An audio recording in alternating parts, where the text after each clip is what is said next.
آله وأصحابه أجمعين.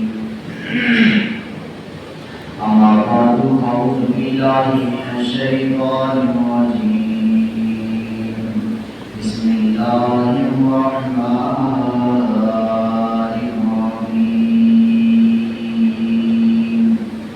قال الله تبارك وتعالى في القرآن المجيد والفرقان الحميد.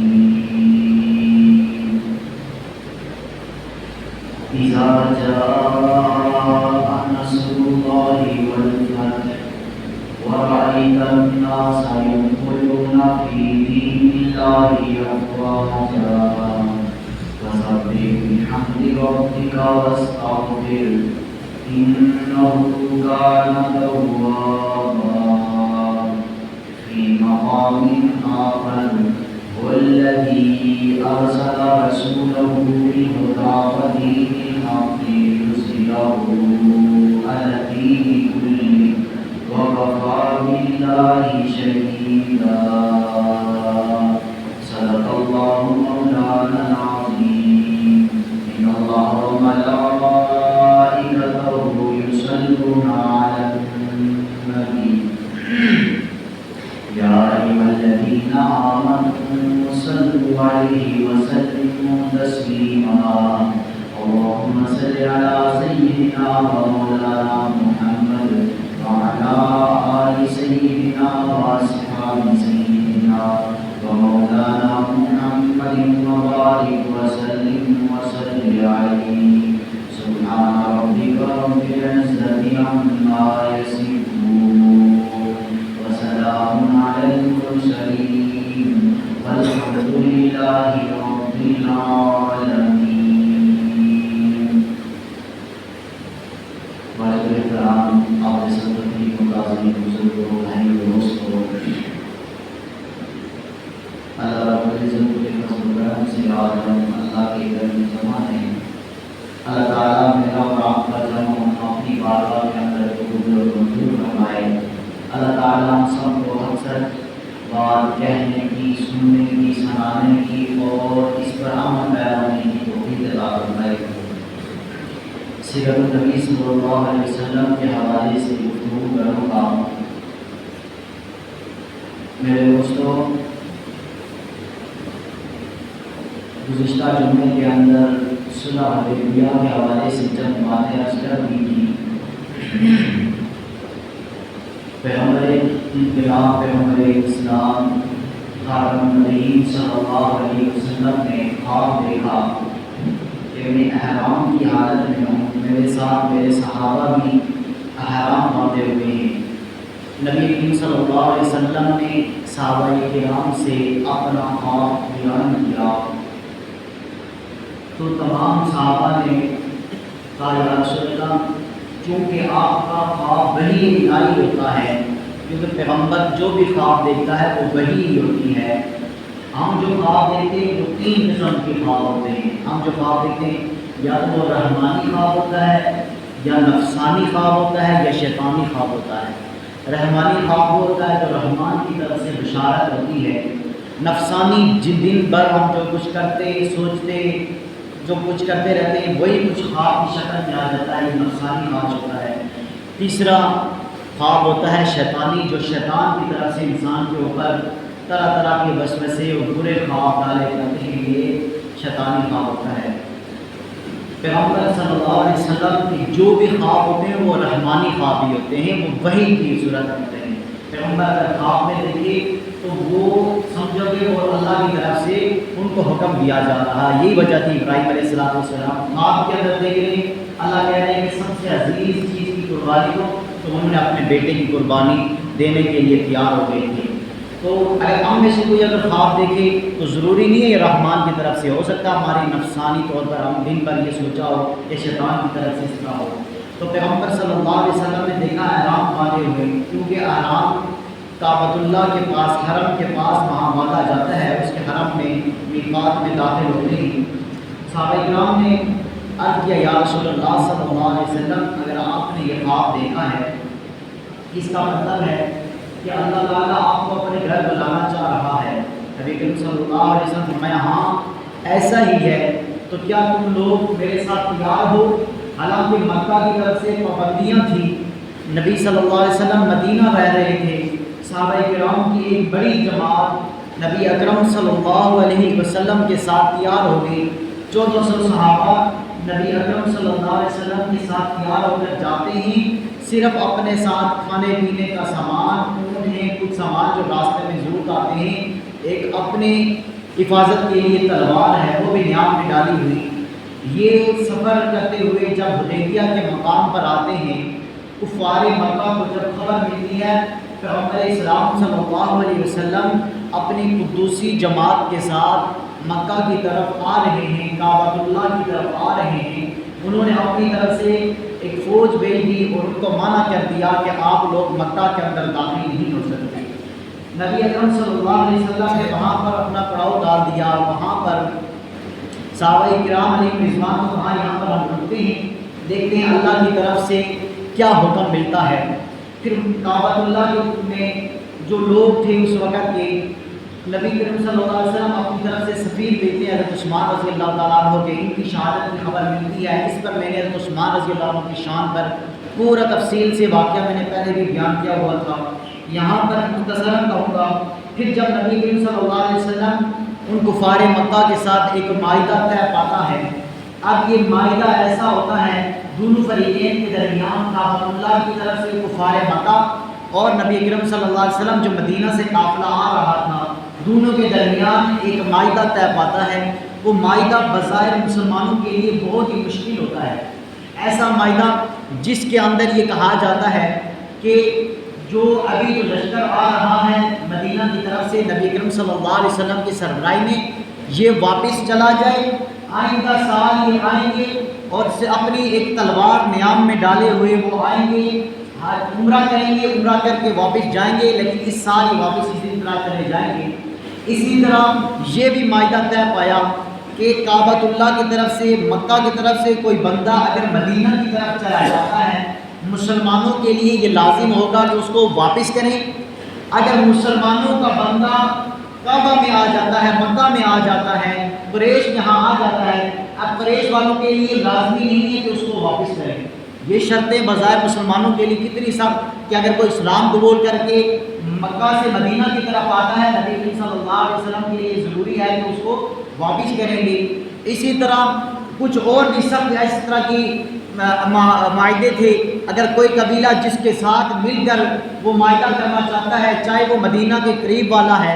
اگر وہ مکہ والوں سے معاہدہ کرنا چاہتا ہے اور ان کو اپنا حلیف بنانا چاہتا ہے تو بنا سکتا ہے۔ یہ وہ تمام چیزیں تھیں جو بظاہر مسلمانوں کے خلاف تھی۔ حضرت عمر رضی اللہ تعالیٰ عنہ اس وقت تھوڑے جذبے میں آ جاتے ہیں، نبی اکرم صلی اللہ علیہ وسلم سے عرض کرتے ہیں یا رسول اللہ کیا ہم لوگ حق پر نہیں ہیں؟ نبی اکرم صلی اللہ علیہ وسلم نے فرمایا ہاں ہم تو حق پر ہیں۔ تو پھر یہ کیا وجہ ہے؟ یہ جو لوگ باطل پر ہیں ان کے ہر مطالبات کو مانا جاتا ہے، ہم جس وجہ سے آئے تھے اس وجہ کو چھوڑ کر ہی واپس چلے جا رہے ہیں، کہ کس طرح کا معاہدہ ہے؟ نبی اکرم صلی اللہ علیہ وسلم نے فرمایا کہ یہ جو معاہدہ کیا جا رہا ہے یہ مکہ کے فتح ہونے کا ذریعہ بنے گا، اللہ تعالیٰ اسی معاہدے ہی کے ذریعے سے کعبۃ اللہ کو فتح کریں گے، ہمارے ہی ہاتھوں سے مکہ فتح ہوگا۔ لیکن مسلمانوں کے وہاں جو جذبات تھے وہ اتنے غمگین قسم کے تھے، اتنے جوش و جذبے میں تھے کہ یا رسول اللہ یہ کیا وجہ ہو گئی ہے، ہم حق پر ہوتے ہوئے بھی پیچھے ہٹ رہے ہیں۔ حضرت علی رضی اللہ تعالیٰ عنہ اس وقت وہ خط لکھ رہے تھے جو ایک معاہدہ طے ہو رہا تھا نبی کریم صلی اللہ علیہ وسلم اور کفار کی طرف سے، سہیل بن عمر نام تھا۔ حضرت علی رضی اللہ تعالیٰ عنہ نے اس خط کو ابتدا میں لکھا بسم اللہ الرحمن الرحیم، آگے لکھا من محمد صلی اللہ علیہ وسلم الی فلاں، کہ محمد صلی اللہ علیہ وسلم کی طرف سے فلاں کی طرف یہ خط ہے، یہ معاہدہ کیا جا رہا ہے۔ وہ جو کفار کے بڑے سردار تھے سہیل بن عمر، اس نے کہا کہ پہلی تو بات یہ ہے آپ نے جو لکھا بسم اللہ الرحمن الرحیم، ہم بسم اللہ کو مانتے ہیں، بسم اللہم وہ لوگ پڑھا کرتے تھے، لیکن ہم رحمان رحیم کو جانتے ہی نہیں ہیں، رحمان رحیم کون ہے، اس چیز کو مٹایا جائے۔ اور دوسرا انہوں نے کہا کہ من محمد رسول اللہ صلی اللہ علیہ وسلم جو لکھا ہے اس کو مٹاؤ۔ ہم تو یہ مانتے ہی ہیں کہ محمد اللہ کے رسول ہے، یہ لکھو من محمد بن عبداللہ، یہ لکھ کر تحریر لکھو۔ انہوں نے اس طرح کا مطالبہ کیا۔ نبی اکرم صلی اللہ علیہ وسلم نے حضرت علی رضی اللہ تعالیٰ عنہ سے فرمایا، اے علی جس طرح یہ کہتے ہیں اس طرح مٹا دو۔ حضرت علی رضی اللہ تعالیٰ عنہ نے کہا، پر عرض کی، یا رسول اللہ صلی اللہ علیہ وسلم میرے ان ہاتھوں میں اتنی طاقت نہیں ہے کہ اللہ تعالیٰ کے نام کے ساتھ رحمان الرحیم کو مٹائیں اور آپ کے نام سے رسول اللہ کو مٹائیں، یا رسول اللہ میں یہ کام نہیں کر سکتا۔ مسلمانوں کے جذبات دیکھیں، عمر رضی اللہ تعالیٰ عنہ کا جذبہ میں نے بتا دیا، علی رضی اللہ تعالیٰ عنہ کا جذبہ میں نے بتا دیا کہ یا رسول اللہ ہم محمد رسول اللہ کی کہنے لکھنے اس پر ہم جان قربان کرنے کے لیے تیار ہیں، اگر وہ کہے اس کو مٹائیں، ہمارے ہاتھوں میں اتنی طاقت نہیں ہے کہ اس کو مٹایا جائے۔ پھر نبی اکرم صلی اللہ علیہ وسلم نے خود اپنے ہاتھوں میں لیا اور حضرت علی سے کہا، کیونکہ نبی کریم صلی اللہ علیہ وسلم ظاہری طور پر امی تھے، لکھنا پڑھنا جانتے نہیں تھے، تو کہا کہ مجھے بتاؤ کہاں پر رحمان الرحیم اور رسول اللہ لکھا ہوا ہے، اور وہاں پر نبی کریم صلی اللہ علیہ وسلم نے اپنے ہاتھ مبارک سے اس کو مٹایا۔ صحابہ کرام نے اس کو نہیں مٹایا۔ اتنی محبت، اتنا ادب، اتنا دین کا جذبہ نبی کریم صلی اللہ علیہ وسلم سے بالغانہ محبت تھی۔ پھر نبی کریم صلی اللہ علیہ وسلم نے ان لوگوں سے کہا کہ ہم جو حدیث کے جانور لے کر آئے تھے، جو قربان کرنے تھے، ادھر ہی قربان کرو۔ صحابہ کرام نے یا رسول اللہ ان کو تو ہم نے حرم میں قربان کرنا تھا، یہاں پر کیسے ہم قربان کریں، کس طرح کا حکم دے رہے ہیں؟ نبی اکرم صلی اللہ علیہ وسلم نے دیکھا صحابہ کرام ابھی بھی اسی ضد پر ہی ہیں کہ ہم کعبۃ اللہ کی طرف ہی جائیں گے۔ نبی اکرم صلی اللہ علیہ وسلم نے سب سے پہلے اپنے جو جانور تھے ان کو ذبح کیا۔ جب نبی اکرم صلی اللہ علیہ وسلم نے یہ عمل کیا، صحابہ کرام نے بھی عمل کرنا شروع کر دیا۔ یہی ابھی معاملہ ہی چل رہا تھا، ایک شخص کعبہ سے نبی کریم صلی اللہ علیہ وسلم کے قافلے کے ساتھ آ جاتا ہے، اور یہی ابھی معاہدہ ہو گیا تھا، کوئی بھی بندہ اگر مکہ سے آئے گا اس کو واپس کیا جائے گا۔ وہ شخص اس طرح آتا ہے بیڑی میں قید کیا ہوا ہے، اس پہ زنجیریں وغیرہ باندھی ہوئی ہیں، آ کر نبی کریم صلی اللہ علیہ وسلم سے کہتے ہیں، یا رسول اللہ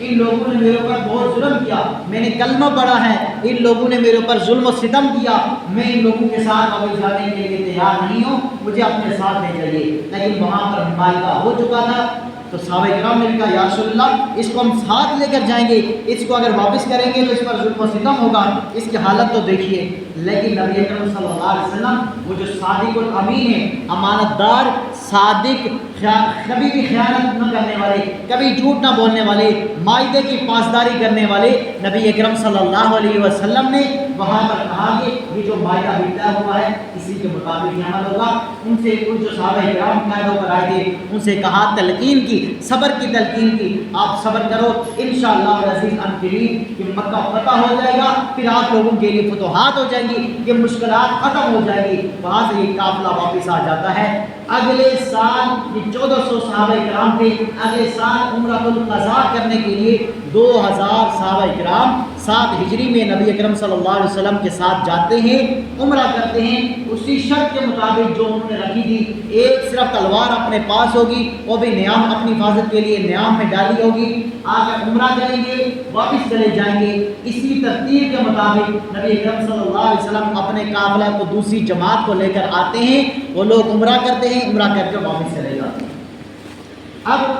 یہ اس معاہدے کے اندر ایک یہ چیز تھی کہ مسلمان جتنے بھی ہیں ان کے ساتھ، جتنے بھی حلیف ہیں ان کے ساتھ، جتنے بھی قریبی جو قبیلے والے ہیں ان کے ساتھ جن کا حلف چل رہا ہے، اگر کسی ایک قبیلے پر حملہ ہوگا تو سمجھو کہ مدینہ والوں پر حملہ تصور ہوگا۔ ابھی 2 سال بھی نہیں گزرے تھے، تھوڑا ہی عرصہ گزرا کہ کعبہ کی طرف سے، مکہ کی طرف سے جو سرداران تھے انہوں نے نبی اکرم صلی اللہ علیہ وسلم کے جو حلیف قبیلہ تھا اس پر چڑھائی کی، ان کے خلاف جنگ کی، تو اس جنگ کی وجہ سے انہوں نے اپنا معاہدہ توڑ دیا۔ جب یہ معاہدہ توڑ دیا، نبی اکرم صلی اللہ علیہ وسلم نے تمام صحابہ کرام کو بتا دیا، اب ان قریش والوں نے، ان سرداران نے، مکہ نے اپنا معاہدہ توڑ دیا، اب ہم جاتے ہیں مکہ فتح کرنے کے لیے۔ نبی اکرم صلی اللہ علیہ وسلم 10,000 کا لشکر لے کر، اپنے ساتھ 10,000 لشکر لے کر مکہ مکرمہ فتح کرنے کے لیے جاتے ہیں۔ مکہ مکرمہ کس طرح فتح ہوتا ہے؟ قربان جائے نبی اکرم صلی اللہ علیہ وسلم کی سیرت پر، نبی اکرم صلی اللہ علیہ وسلم کے اخلاق پر، آپ صلی اللہ علیہ وسلم کی دعوت پر، تبلیغ پر اور جہاد پر، کہ کس طرح کا جہاد ہے۔ فتح مکہ کرنے کے لیے جا رہے ہیں، صحابہ کرام سے کہہ رہے ہیں کہ اللہ تعالیٰ کا ذکر اذکار کرتے ہوئے اکڑتے ہوئے اور بلند آواز سے یعنی کہ نعرے لگاتے ہوئے نہ جانا، عاجزی کے ساتھ داخل ہونا،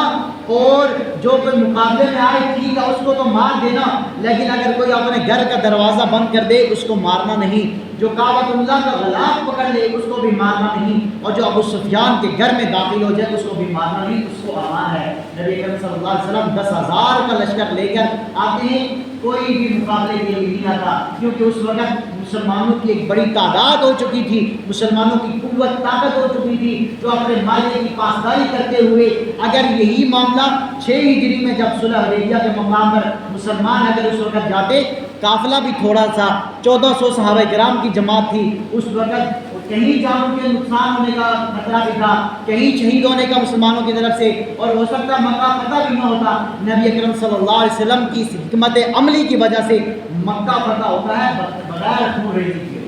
بغیر قتل و غارت گری کیے ہوئے، کفار وہاں سے ہٹ جاتے ہیں، کعبۃ اللہ فتح ہو جاتا ہے۔ اسی ابن خطل نام کا ایک شخص تھا جو کعبۃ اللہ کا غلاف پکڑے ہوئے تھا، یہ وہ خبیث انسان تھا جو نبی اکرم صلی اللہ علیہ وسلم کو گالیاں دیا کرتا تھا، گستاخی کیا کرتا تھا، ہر ایک کو معاف کر دیا گیا۔ نبی اکرم صلی اللہ علیہ وسلم فرمایا کہ حرم کے اندر کسی کو بھی نہیں قتل کرتا۔ جب معلوم ہوا ابن خطل کعبۃ اللہ کا غلاف میں لپٹے ہوئے ہیں، نبی اکرم صلی اللہ علیہ وسلم فرمایا اس کو اسی جگہ پر اس کا خون بہا دو، کیونکہ وہ نبی اکرم صلی اللہ علیہ وسلم کا گستاخ بے ادب ہے، نبی اکرم صلی اللہ علیہ وسلم کی گالی دیا کرتا تھا، اس کا خون اسی جگہ پر ہی بہا دیا گیا، اس کا گندا خون اسی جگہ پر ہی بہا دو۔ یہ حرم ہے، یہاں پر قتل کرنا تو حرام ہے، لیکن جو نبی اکرم صلی اللہ علیہ وسلم کی ذات اور آپ صلی اللہ علیہ وسلم کو کوئی تکلیف دے اس کے لیے کوئی بھی جگہ پناہ کی جگہ نہیں ہو سکتی۔ اس کے بعد یہ مکہ فتح ہو جاتا ہے۔ جب بہت سے عرب کے قبیلے انتظار کر رہے تھے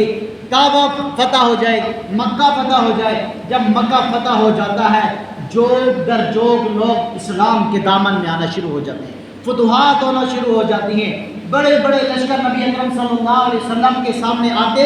اسلام قبول کرتے، بیعت کرتے، احکامات لے کر واپس چلے جاتے، یوں اسلام کی ترویج ہونا شروع ہو جاتی ہے۔ ایک مرتبہ نبی اکرم صلی اللہ علیہ وسلم پھر جب 8 ہجری میں جب مکہ فتح ہوتا ہے، 9 ہجری یا 10 ہجری میں نبی اکرم صلی اللہ علیہ وسلم مکہ کی طرف جاتے ہیں اب حج کے ارادے سے، وہاں حج کرتے ہیں۔ اس موقع پر نبی اکرم صلی اللہ علیہ وسلم نے خطبہ ارشاد فرمایا تھا، یہ خطبہ حجۃ الوداع کے نام سے مشہور ہے، خطبہ حجۃ الوداع، کیونکہ یہ نبی اکرم صلی اللہ علیہ وسلم کی زندگی کا آخری خطبہ تھا۔ اس میں نبی اکرم صلی اللہ علیہ وسلم نے وہ جامع کلمات، وہ احکامات بتائے جو رہتی دنیا تک جتنے بھی انسانیت قیامت تک آنے والے انسان آئیں گے سب کی رہنمائی کے لیے کافی ہے۔ آقا صلی اللہ علیہ وسلم وہاں پر 9 تاریخ ہے، ذی الحجہ کی 9 تاریخ کو اپنی سواری کے اوپر اس اونٹنی کا نام ہے، صحابہ کرام نے ایک ایک ادا صلی اللہ علیہ وسلم کی اپنائی ہوئی ہے، وہاں نوٹ کیا، وہاں پر بیٹھے ہوئے نبی اکرم صلی اللہ علیہ وسلم خطبہ ارشاد فرما رہے ہیں، درمیان میں اونٹنی ہے، نبی اکرم صلی اللہ علیہ وسلم کے چاروں طرف لاکھوں کا مجمع ہے، 1 لاکھ سے زیادہ مجمع، نبی اکرم صلی اللہ علیہ وسلم سے واعظ و نصیحت فرما رہے ہیں۔ جس طرح ایک بڑا مجمع ہوتا ہے اور اس کے اندر مکبر ہم بنا لیتے ہیں کہ ہم یہاں پر نماز پڑھیں گے، آپ پیچھے سے تکبیر کہتے رہنا اللہ اکبر، نبی اکرم صلی اللہ علیہ وسلم کے اس خطبے پر جو 1 لاکھ سے زیادہ مجمع تھا، آواز دینے کے لیے کئی حضرات، کئی صحابہ کرام مکبر بنے ہوئے تھے۔ نبی اکرم صلی اللہ علیہ وسلم یہاں پر احکامات دے رہے، وہ آگے ان کو بتا رہے، اس طرح وہ پیچھے تھا، اس طرح بھی اس طرح بھی، وہاں پر نبی اکرم صلی اللہ علیہ وسلم نے بتایا تھا، لوگوں زمانہ جاہلیت کی جتنی بھی رسومات ہیں میں اس کو اپنے پاؤں تلے روند دیتا ہوں، جتنی بھی رسمیں ہیں زمانے جاہلیت کی میں اس کو سب سے پہلے اپنے اوپر سے ختم کرتا ہوں، جتنے بھی سودی کاروبار ہیں، سودی لین دین ہیں میں وہ ختم کرتا ہوں، سب سے پہلے سود جو میرے چچا عباس کے نام پر تھا میں اس کو ختم کرتا ہوں، آج کے بعد جس کا بھی سودی لین دین ہوگا وہ ختم ہو جائے گا۔ جو احکام بتایا، سود کو نبی صلی اللہ علیہ وسلم نے سختی سے منع کیا، اتنا بڑا گناہ ہے، حدیث میں آتا ہے قیامت والے دن سود خور جب اٹھے گا اس کے چہرے کے اوپر گوشت کا نشان بھی نہیں ہوگا، اتنے بڑے بڑے گناہ اس کے نبی اکرم صلی اللہ علیہ وسلم نے بتایا، 70 سے زیادہ اس کے گناہ ہیں۔ تو اس طرح بتایا شراب نوشی حرام ہے، پھر یہ نبی اکرم صلی اللہ علیہ وسلم نے یہ بتایا، لوگوں تم لوگوں پر دوسرے لوگوں کی جان، مال اور عزت اس طرح حرام ہے جس طرح آج کا دن، یہ مہینہ اور یہ جگہ جس طرح محترم ہے، یہ جگہ محترم جس طرح ہے، یہ حرم والی جگہ، یہ 9 ذی الحجہ محترم ہے، اور یہ مہینہ ذی الحجہ کا جس طرح محترم ہے، اسی طرح دوسرے کی عزت بھی تمہارے اوپر حرام ہے، محترم ہے، دوسرے کا مال بھی تمہارے اوپر حرام ہے، دوسرے کی نفس بھی، دوسرے کی عزت اور جان بھی تمہارے اوپر حرام ہے۔ وہاں پر نبی اکرم صلی اللہ علیہ وسلم نے یہ واضح نصیحت کی۔ پھر یہ بتایا کہ لوگوں تمہارے اوپر تمہارے غلاموں کے بھی حقوق ہیں، ان سے اچھا سلوک کرتے رہنا، تمہاری بیویوں کے بھی حقوق ہیں، ان کے حقوق ادا کرتے رہنا، بیویوں کے بارے میں بھی اللہ سے ڈرتے رہنا، غلاموں کے بارے میں بھی اللہ سے ڈرتے رہنا، والدین کے حقوق بتائے، ہر ایک کے حقوق بتائے۔ پھر نبی اکرم صلی اللہ علیہ وسلم نے بار بار محمد آیا الصلاۃ الصلاۃ، لوگوں نماز نہ چھوڑنا، نماز نماز، بار بار تاکید فرما رہے ہیں نبی اکرم صلی اللہ علیہ وسلم، لوگوں نماز نہ چھوڑنا، الصلاۃ الصلاۃ، یہ کہ جب نماز نہ چھوڑنا، نماز کی پابندی کرنا۔ جو شخص نماز کی پابندی کرے گا،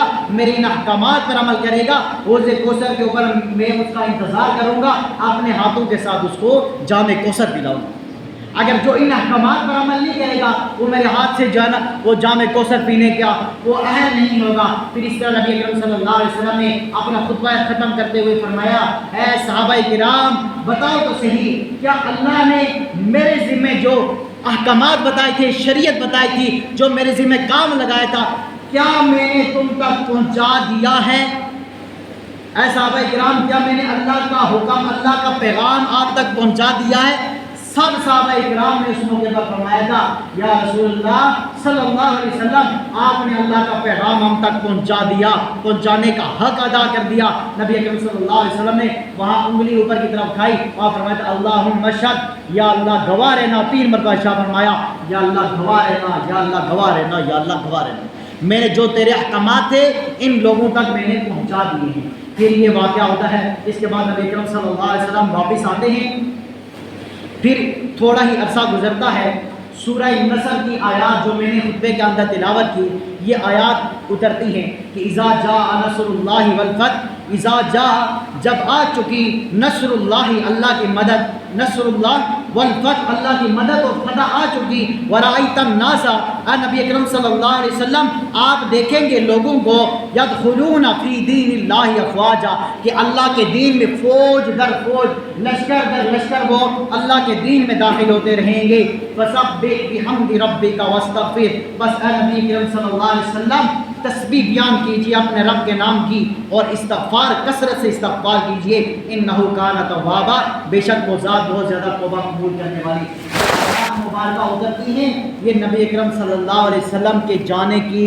ایک پیغام تھا کہ نبی اکرم صلی اللہ علیہ وسلم کا مشن پورا ہو چکا ہے۔ اسی طرح یہ آیات بھی کرتی ہیں، الیوم اکملت لکم دینکم واتممت علیکم نعمتی ورضیت لکم الاسلام دینا، آج کے دن ہم نے دین کو مکمل کر دیا ہے اور ہم نے لوگوں کے لیے جس دین کو پسند کیا، ورضیت لکم الاسلام دینا، وہ دین اسلام لوگوں کے لیے پسند کر دیا۔ اللہ تعالیٰ نے ان آیات، وہ ایک آیت اس کے بعد یہ سورت پوری اتری، نبی اکرم صلی اللہ علیہ وسلم کے جانے کا اس طرح اشارہ بھی تھا۔ نبی اکرم صلی اللہ علیہ وسلم آخری دنوں کے اندر مرض الوفات میں مبتلا ہو جاتے ہیں، مرض لائق ہو جاتا، بیماری لاحق ہو جاتی ہے، کچھ ایک دن فاقہ ہوتا ہے، نبی اکرم صلی اللہ علیہ وسلم خطبہ دینے کے لیے مسجد میں تشریف لاتے ہیں، صحابہ کرام کا مجمع ہے، وہاں پر نبی اکرم صلی اللہ علیہ وسلم فرماتے ہیں، لوگوں ذرا بتاؤ تو صحیح، ایک شخص ہے جس کو اللہ نے اختیار دیا تھا کہ چاہے تو دنیا کی زندگی اختیار کرے، دنیا میں رہتے ہوئے ادھر ہی رہے، یا پھر اپنے رب کے پاس چلا جائے۔ اس شخص نے اعلیٰ زندگی کو پا لیا کہ یا اللہ میں تیرے پاس آنا چاہتا ہوں، اس چیز کو اس نے سلب کر لیا، اس نے اس چیز کو اپنا لیا، تو صحابہ کرام خوش ہو گئے کہ کتنا اچھا واقعہ نبی اکرم صلی اللہ علیہ وسلم بیان کر رہے کہ ایک شخص کو جس کو اختیار دیا گیا دنیا میں رہنا یا کہ اللہ کے پاس، وہ کہہ رہا کہ میں نے اللہ کے پاس رہنا ہے۔ سارے صحابہ کرام خوش ہیں۔ کونے میں ایک طرف سے رونے کی آواز آتی ہے، ایک شخص رونے لگتا ہے، آواز رونے کی آواز، صحابہ کرام پریشان ہو گئی، یہ کون ہے جو رو رہا ہے؟ نبی اکرم صلی اللہ علیہ وسلم کتنی اچھی بات بتا رہے ہیں، ایک شخص نے اللہ کے پاس جانے کا فیصلہ کر لیا ہے، اس نے رب والی زندگی کو اپنانا چاہا، دنیا کو چھوڑ رہا ہے، جب دیکھا تو وہ ابو بکر صدیق رضی اللہ عنہ، پوچھا لوگوں نے کہ بتاؤ تو صحیح آپ کیوں رو رہے ہو، کیا وجہ ہے؟ انہوں نے کہا لوگوں آپ لوگوں کو سمجھ نہیں ہے، سمجھو تو صحیح، نبی اکرم صلی اللہ علیہ وسلم اپنی بات کر رہے ہیں، اپنی جدائی کی بات کر رہے ہیں۔ وہ جس کو اختیار دیا گیا وہ نبی اکرم صلی اللہ علیہ وسلم کی ذات ہے۔ نبی اکرم صلی اللہ علیہ وسلم اپنی جدائی، اپنے جانے کی بات کر رہے ہیں۔ صحابہ اکرام کی وہاں کیفیت تبدیل ہو جاتی ہے، رونا شروع کر دیتے ہیں۔ نبی اکرم صلی اللہ علیہ وسلم مرض الوفات میں مبتلا ہوتے ہیں۔ نبی اکرم صلی اللہ علیہ وسلم اپنے مصلی پر ابوبکر صدیق رضی اللہ تعالیٰ عنہ کو کھڑا کرتے ہیں اور ارشاد فرماتے ہیں مرو ابا بکر فلیصلی بالناس، ابو بکر سے کہا وہ نمازیں پڑھو۔ ابو بکر صدیق رضی اللہ تعالیٰ عنہ 17 نمازیں نبی اکرم صلی اللہ علیہ وسلم کی زندگی میں ہی پڑھاتے رہے، یہاں تک کہ نبی اکرم صلی اللہ علیہ وسلم کا وصال ہو جاتا ہے۔ 12 ربیع الاول کا ہی دن تھا، نبی اکرم صلی اللہ علیہ وسلم سے دنیا سے جا رہے۔ 12 ربیع الاول ہی ولادت کے متعلق 3-4 اقوال ہیں۔ یہ قول یہ بخاری کی روایت میں 9 ربیع الاول ہے، ایک میں یہ 12 ربیع الاول لکھا ہوا ہے، اور یہ شیخ عبد القادر جیلانی رحمہ اللہ نے 10 محرم لکھا ہے، نبی اکرم صلی اللہ علیہ وسلم کی ولادت 10 محرم، لیکن وفات جو ہے 12 ربیع الاول، اس میں بھی بہت زیادہ اقوال ہے، لیکن وفات میں سب کا اتفاق ہے 12 ربیع الاول کو نبی اکرم صلی اللہ علیہ وسلم اس دنیا سے چلے گئے۔ وہ جب اس دنیا سے گئے، صحابہ کرام کی کیفیت کچھ ایسی ہو گئی تھی، جب لوگوں کو پتہ چلا نبی اکرم صلی اللہ علیہ وسلم دنیا سے چلے گئے، ان کو اپنا ہوش و حواس ہی نہیں رہا۔ حضرت عمر رضی اللہ تعالیٰ عنہ اپنی تلوار نکال کر کھڑے ہو گئے۔ جو شخص یہ کہے گا نبی اکرم صلی اللہ علیہ وسلم دنیا سے چلے گئے، وفات پا گئے ہیں، میں اس کو اپنی تلوار سے اس کا سر تن سے جدا کر دوں گا۔ کوئی بھی یہ نہ کہے نبی اکرم صلی اللہ علیہ وسلم فاطمہ کے وہ اللہ سے ملاقات کرنے کے لیے گئے، جس طرح موسیٰ علیہ السلام تورات لینے کے لیے کوئی طور پر گئے تھے، نبی اکرم صلی اللہ علیہ وسلم اپنے رب سے ملاقات کرنے کے لیے گئے۔ کوئی صحابہ کرام حضرت علی رضی اللہ تعالیٰ عنہ کہتے ہیں میرے اوپر بے ہوشی طاری ہوئی ہے، کوئی کس حالت میں، کوئی کس حالت میں ہے۔ صحابہ کرام ان کے گھروں میں ہر ایک شخص جو ہے نا کوئی بیہوشی کی حالت میں ہے۔ جب نبی اکرم صلی اللہ علیہ وسلم کی جدائی کی خبر ملتی ہے، ابوبکر صدیق رضی اللہ تعالیٰ عنہ وہ روتے ہوئے آتے ہیں، نبی اکرم صلی اللہ علیہ وسلم کی پیشانی پر بوسہ دیتے ہیں، اور اس کہتے ہیں کہ کیونکہ نبی اکرم صلی اللہ علیہ وسلم کو دنیا کے اندر اگر کوئی خلیل تھا ابوبکر صدیق رضی اللہ تعالیٰ عنہ ہی تھے۔ اب جب ان کے چہرے پر بوسہ دیا، واپس کپڑا رکھا اور کہتے ہیں کہ اے میرے دوست، اللہ تعالیٰ کی جس طرح مرضی کی آپ اللہ کے پاس پہنچ گئے، ان قریب ہم وہاں پر ملیں گے۔ پھر کیونکہ نبی اکرم صلی اللہ علیہ وسلم نے بتا دیا، ابوبکر کو مصلی پر کھڑا کر کے تمام صحابہ کرام نے بنو ساعدہ کے اندر وہاں پر سارے صحابہ کرام بیٹھے اور ابوبکر صدیق رضی اللہ تعالیٰ عنہ کے ہاتھ پر خلافت کی بیعت کی۔ ابوبکر صدیق رضی اللہ تعالیٰ عنہ نے سب لوگوں کو جمع کیا، وہاں خطبہ ارشاد فرمایا اور لوگوں سے کہا کہ وما محمد الا رسول، کیا تم لوگوں نے قرآن کی آیت نہیں پڑھی؟ اللہ تعالیٰ قرآن میں کیا فرماتے ہیں؟ وما محمد الا رسول، محمد تو اللہ کے ایک رسول ہی ہیں، قد خلت من قبل رسول، اس سے پہلے بھی کئی رسول گزر چکے تھے۔ افإن مات، اگر نبی اکرم صلی اللہ علیہ وسلم اس دنیا سے چلے جاتے ہیں، او قتل یا قتل ہو جاتے ہیں، انقلبتم علی اعقابکم، کیا تم دین سے پھر جاؤ گے؟ ومن ينقلب على عقبيه فلن يضر الله شيئا۔ ابوبکر صدیق رضی اللہ تعالیٰ عنہ وہاں پر یہ خطبہ ارشاد فرمائے، قرآن کی یہ آیات پڑھتے ہوئے سنا رہے ہیں، اور جو شخص اب اس دین سے پھر جاتا ہے فلن يضر الله شيئا، وہ اللہ کو کچھ بھی نقصان نہیں کرے گا، وہ اپنا ہی نقصان کرے گا۔ پھر اس کے بعد وہ ارشاد فرماتے ہیں اپنے یعنی لوگوں سے ارشاد فرماتے ہیں یا ایھا الناس ان محمدا قد مات، کہ محمد صلی اللہ علیہ وسلم وہ فوت ہو چکے ہیں، اور اللہ کی ذات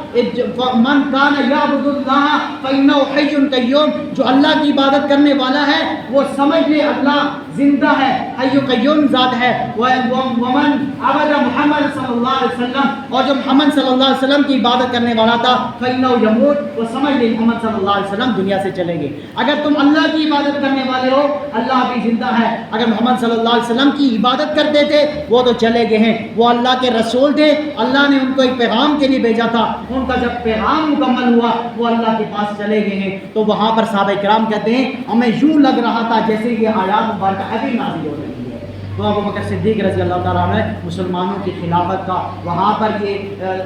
امور سنبھالے۔ نبی اکرم صلی اللہ علیہ وسلم کی سیرت کو میں نے کچھ مختصر الفاظ کے اندر بیان کیا ہے 4-5 جملوں کے اندر، وغیرہ نبی صلی اللہ علیہ وسلم کی سیرت کے کسی ایک پہلو میں نے تو صرف اہم واقعات کو بیان کیا ہے، وغیرہ نبی کریم صلی اللہ علیہ وسلم کے